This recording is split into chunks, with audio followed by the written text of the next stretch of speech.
បាទជំរាបសួរបងប្អូនអរគ្នាបងប្អូនណាខ្លះដែលគាត់ជំនាញធ្វើតាក់ទងនឹង hybrid អញ្ចឹងសម្រាប់បងប្អូនដែលជំនាញធ្វើ hybrid ជាពិសេសឡាន Prius បាទហៅព្រុសហ្នឹងបាទ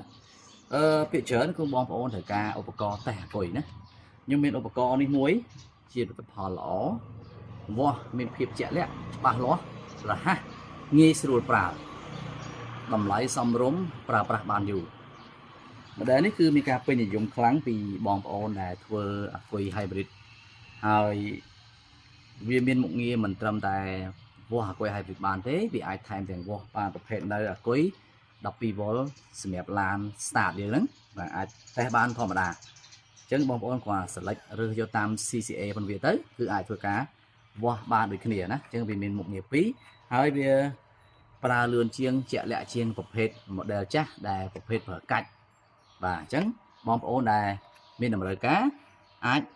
ធ្វើការជាវបានយើងអាចផ្ញើជូនបានគ្រប់ខេត្តក្រុងណាបាទហើយ spec មួយចំនួនបងប្អូនអាចមើលបានតាមនេះ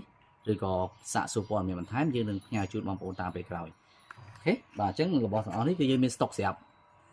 អញ្ចឹងបងប្អូនត្រូវការរុះរាន់ឡើងបាទថ្ងៃចូលឆ្នាំអាចផ្ញើជូនបានអរគុណជំរាបលាក្នុងការតាមដានវីដេអូនេះបាទ